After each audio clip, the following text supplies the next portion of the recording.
ഒന്ന് കണ്ട ആരെങ്കിലും ഉണ്ടോ ഇവിടെ? ഒന്നുപോലും നിങ്ങൾ കണ്ടിട്ടില്ല എങ്കിൽ, ഞാൻ കണ്ടിട്ടില്ല കേട്ടോ, നമ്മളെ കൊണ്ട് പിന്നെ എന്തിനു കൊള്ളാം? ഒന്നുപോലും കണ്ടിട്ടില്ല. കുട്ടിയെ പഠിപ്പിക്കുമ്പോൾ അധ്യാപകൻ കൈ ഉയർത്തി നിർത്തിയിട്ട് ഒന്ന് എന്ന് പറയുന്നു. കുട്ടി ഒന്നൊന്ന് പഠിക്കുന്നു. ഒന്ന് ഏതാണ് എന്ന് കുട്ടിയോട് അടുത്ത ദിവസം ചോദിച്ചാൽ കുട്ടി വിരൽ പൊക്കി കാണിക്കും. ഒരു വടിയെടുത്ത് കാണിക്കില്ല, ഒരു ചോക്ക് പീസ് എടുത്ത് കാണിക്കില്ല. കാരണം കുട്ടിയുടെ വിചാരം ഇതാണ് ഒന്ന് എന്നാണ്. പക്ഷെ ചില വിചാരമുള്ള കുട്ടികളുണ്ട്. അവൻ എഴുന്നേറ്റ് നിന്ന് ചോദിക്കും, സാർ അത് ഒന്നല്ലല്ലോ, സാറിന്റെ വിരളല്ലേ? കാരണം സാറിന്റെ വിരളാണെന്നാണെന്ന് അവൻ നേരത്തെ അറിയാം. ഒന്നവൻ പഠിച്ചിട്ടില്ല. That is not one, that is your finger എന്നാണ് ആ കുട്ടി എഴുന്നേറ്റ് എന്ന് പറയുന്നത് ഇംഗ്ലീഷ് മീഡിയം ആണെങ്കിൽ. ശരിയല്ലേ? നിങ്ങൾ ആരെങ്കിലും ഒന്ന് പഠിച്ചിട്ടുണ്ടോ? ഒന്ന് കണ്ടിട്ടാണോ പഠിച്ചത്? ഇപ്പോഴെങ്കിലും ഒന്നിനെ കാണിച്ചു തരാൻ നമുക്ക് കഴിയുമോ? അപ്പൊ ഒന്ന് എന്ന് പറയുന്നത് ഒരു പ്രിൻസിപ്പിൾ ആയതുകൊണ്ടാണ്, ഒരു തത്വമായതുകൊണ്ടാണ് നമുക്ക് കാണാൻ പറ്റാത്തത്. ഒന്നിനെ പോലും കാണാത്ത നമുക്ക് ഈശ്വരനെ കാണാൻ കഴിയില്ല എന്ന് പരാതി പറയാൻ എന്താ അവകാശം? ഒന്നിനെ പോലും കാണിച്ചു തരാൻ കഴിയാത്ത ഇവിടുത്തെ യുക്തിവാദികൾക്കും അതുപോലെ തന്നെ അവിശ്വാസികൾക്കും എങ്ങനെയാണ് ഈശ്വരൻ അദൃശ്യനാണ്, അതുകൊണ്ട് ഞാൻ വിശ്വസിക്കുന്നില്ല എന്ന് പറയാൻ കഴിയുക? ഇവരൊക്കെ ഒന്ന് വിശ്വസിക്കുന്നില്ലേ? ഇവരൊക്കെ രണ്ട് വിശ്വസിക്കുന്നില്ലേ? ഇവർ മൂന്ന് വിശ്വസിക്കുന്നില്ലേ? ഭൂഗുരുത്വം ഇവർ കണ്ടിട്ടുണ്ടോ? മാങ്ങ താഴെ വീഴുന്നത് കണ്ടിട്ടുണ്ട് അല്ലേ? ആപ്പിൾ താഴെ വീഴുന്നത് കണ്ടിട്ടുണ്ട്. വീണത് ആപ്പിളാണ്, ആപ്പിൾ ഭൂഗുരുത്വം അല്ല. അപ്പോൾ കാണാൻ പറ്റാത്തതാണ് തത്വങ്ങൾ എന്ന് നമ്മൾ ആദ്യമേ പഠിക്കുകയും കാണാൻ പറ്റാത്ത ഈശ്വരനെ കാണുവാൻ ഏത് ഉപാധിയാണ് ആവശ്യം എന്ന് പഠിപ്പിക്കുകയും ചെയ്തു. അങ്ങനെയാണ് വിഗ്രഹവും ക്ഷേത്രവും ആചാരവും അനുഷ്ഠാനവും അതുപോലെ തന്നെ തപസ്സും ഒക്കെ രൂപപ്പെട്ടിട്ടുള്ളത്. ദൈവത്തിനുള്ള തെളിവുകളുമായി വിശ്വാസികളായ ആളുകൾ എപ്പോഴും പല പല വാദങ്ങളും ഉന്നയിക്കാറുണ്ട്. അത്തരത്തിലുള്ള ഒരു വാദമാണ് ഇവിടെ ഈ ഒരു സന്യാസി ഉന്നയിക്കുന്നത്. സത്യത്തില് ദൈവം എന്ന് പറഞ്ഞാൽ എന്താണ് എന്നതിൻ്റെ ഒരു ഡെഫിനിഷത്തില് ഈ ലോകത്തുള്ള ഒരു വിശ്വാസിക്കും തമ്മിൽ ഐക്യമില്ല എന്നതാണ് അതിന്റെ ഏറ്റവും പ്രധാനപ്പെട്ട ഒരു കാര്യം. ഇപ്പൊ സെമിറ്റിക് മതവിശ്വാസികളൊക്കെ വളരെ മൂർത്തമായ പ്രപഞ്ചത്തെ മുഴുവൻ സൃഷ്ടിച്ച് പരിപാലിക്കുന്ന, പ്രപഞ്ചത്തിലുള്ള ഓരോ മനുഷ്യന്റെയും പ്രവൃത്തിക്കനുസരിച്ച് അവനെ നരകത്തിലും സ്വർഗത്തിലും പ്രവേശിപ്പിച്ച് ശിക്ഷ നൽകാനും രക്ഷ നൽകാനും കാത്തിരിക്കുന്ന ഒരു മൂർത്തമായ ദൈവ സങ്കല്പത്തെയാണ് അവർ വിശ്വസിക്കുന്നതും അവർ ആരാധിച്ചു വരുന്നത്. എന്നാൽ ചില അദ്വൈതികളായിട്ടുള്ള ആളുകൾ, അല്ലെങ്കിൽ ഹിന്ദു മതത്തിൽ തന്നെ അദ്വൈത വേദാന്തികളായിട്ടുള്ള ആളുകൾ സൃഷ്ടിയും സ്രഷ്ടാവും ഒന്നാണ് എന്ന് വിശ്വസിക്കുന്ന ആളുകളുണ്ട്. ഈ പ്രകൃതി തന്നെയാണ് ദൈവം എന്ന് വിശ്വസിക്കുന്ന പല ആളുകളുണ്ട്.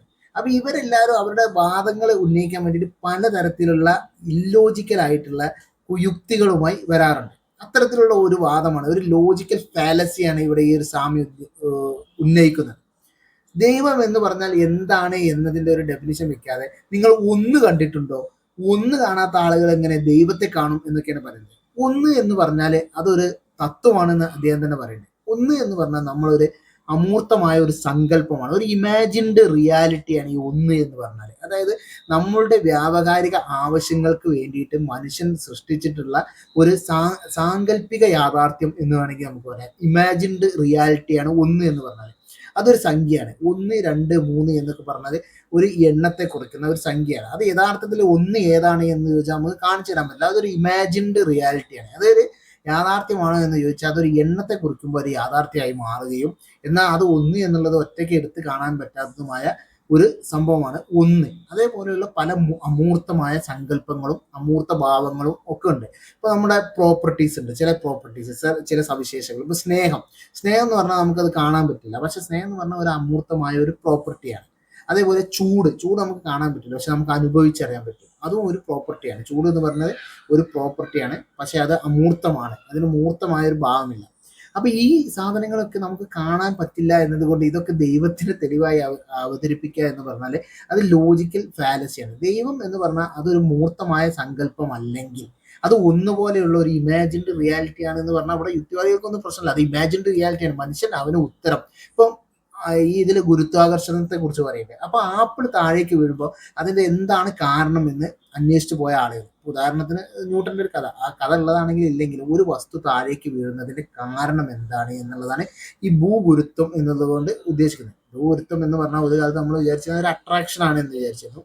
എന്നാൽ നമുക്ക് ഇന്ന് ഫിസിക്സിന്റെ വളർച്ചയിൽ നമുക്കറിയാം അതൊരു അട്രാക്ഷൻ അല്ല, മറിച്ച് സ്ഥലകാലത്തിൽ ഉണ്ടാകുന്ന വക്രതയുടെ ഭാഗമായിട്ടാണ് ഈ വസ്തുക്കൾ ആകർഷിക്കപ്പെടുന്നതായിട്ട് നമുക്ക് തോന്നുന്നത്.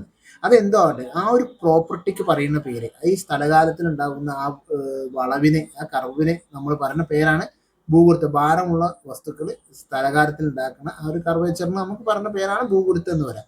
അല്ലെങ്കിൽ ഒരു വസ്തു നമ്മുടെ കയ്യിൽ ഏൽപ്പിക്കുന്ന, പൊള്ളലേൽപ്പിക്കുന്നുണ്ടാവുന്ന ആ താപം ഒരു വസ്തു താപം ഉത്സർജിക്കുമ്പോൾ, താപോർജം ഉത്സർജിക്കുമ്പോൾ ഉണ്ടാകുന്ന ആ ഒരു അനുഭവത്തിന് നമ്മൾ പറഞ്ഞ പേരാണ് ചൂട് എന്ന് പറഞ്ഞാൽ.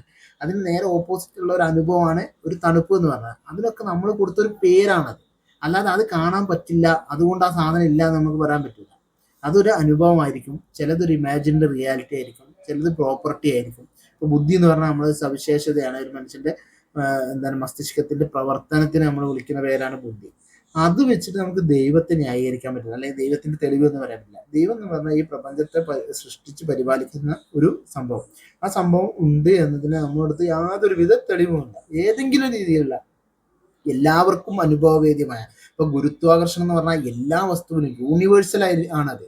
അതേപോലെ എല്ലാവർക്കും അനുഭവവേദ്യമായ എന്തെങ്കിലും ഒരു തെളിവ്, അല്ലെങ്കിൽ എല്ലാ മനുഷ്യർക്കും കാണാൻ പറ്റിയ, ഇവര് ചില സന്യാസിമാർക്ക് മാത്രം, അല്ലെങ്കിൽ കുറച്ച് കഞ്ചാവ് അടിച്ച സ്പിരിച്വലിസ്റ്റുകൾക്ക് മാത്രം കാണാൻ പറ്റുന്ന ഒരു സാധനമാണ് ദൈവം എന്ന് പറഞ്ഞാൽ അത് ദൈവത്തിന്റെ തെളിവാവില്ല. അപ്പൊ ഇത്തരത്തിലുള്ള ഇല്ലോജിക്കലായിട്ടുള്ള വാദങ്ങളെ കൊണ്ടുവന്നിട്ട് ഇതാ യുക്തിവാദികളെ മലർത്തിയടിച്ച് എന്ന് പറയുന്നത് ഈ വിശ്വാസികളുടെ ഒരു സ്ഥിരം പരിപാടിയാണ്. ഇതൊക്കെ ഒരു 4ാം ക്ലാസ് ലെവലിലുള്ള വാദം മാത്രമാണ്. ഇതൊന്നും ദൈവത്തിന്റെ തെളിവല്ല. ആദ്യം നിങ്ങൾ വെക്കേണ്ടത് ദൈവം എന്താണ്, ദൈവത്തിന്റെ പ്രത്യേകത എന്താണ്, ദൈവത്തിന് ഇന്ന പ്രോപ്പർട്ടി ഉള്ള സാധനമാണ്, ഇങ്ങനെയൊക്കെയുള്ള ഒരു ദൈവമാണെന്ന് പറഞ്ഞിട്ട് നിങ്ങളെ മതപുസ്തകത്തിലുള്ള ദൈവത്തിന് ഈ പ്രോപ്പർട്ടി ഉണ്ടോ എന്ന് ആദ്യം നോക്കണം. അപ്പൊ ഞങ്ങളെ മതപുസ്തകത്തിലുള്ള ദൈവത്തിന് ഈ പ്രോപ്പർട്ടി ഒന്നും ഇല്ലെങ്കിൽ അതിന് ആദ്യം അങ്ങനെ തന്നെ തള്ളി വെക്കാൻ കഴിയും. അതിന് തള്ളാൻ അധികം സമയമൊന്നും വേണ്ട. ആ മതപുസ്തകത്തിലുള്ള ദൈവത്തിന് ഈ പ്രോപ്പർട്ടി, ഒരു ദൈവമാവാനുള്ള ഒരു ക്വാളിറ്റി ഇല്ലാത്ത സാധനമായിരിക്കും മിക്ക മതപുസ്തകങ്ങളിൽ പറഞ്ഞ ദൈവങ്ങൾ. അപ്പൊ അതങ്ങോട്ട് മാറ്റി വെച്ചിട്ട് ഇനി ഇവര് പറഞ്ഞ ഇതൊന്നും അല്ലാത്തൊരു സാധനം ഉണ്ട് എന്ന് പറഞ്ഞാൽ അതിന് ഇന്ന പ്രോപ്പർട്ടിയാണ്, അത് ഉണ്ട് എന്ന് ഇവർക്ക് എങ്ങനെ മനസ്സിലായി? ഇപ്പൊ ഒന്ന് എന്ന് പറഞ്ഞാൽ നമ്മൾ ഈ ഒരു വസ്തുവിന്റെ എണ്ണത്തിനെ കുറിക്കുന്ന ഒരു പദമാണ് എന്നുള്ള ആദ്യ ഒരു തത്വം നമ്മൾ ഇവിടെ ഉണ്ടാക്കി വെച്ചിട്ടുണ്ട്, അതിന് തെളിവുണ്ട്. അതേപോലെ ദൈവത്തിന് എന്തെങ്കിലും ഒരു തെളിവുണ്ടെങ്കിൽ ഇപ്പോൾ പറയണം, അല്ലെങ്കിൽ ദൈവത്തിന്റെ പ്രോപ്പർട്ടീസ് ഇന്നതാണെന്ന് പറഞ്ഞതിന് ശേഷം എന്ത് പറയാം, ഇതാണ് ദൈവത്തിന്റെ പ്രോപ്പർട്ടീസ്, ഇത് ഇന്ന ആളുകൾക്ക് ഇന്ന രീതിയിൽ അനുഭവിക്കാൻ കഴിയും.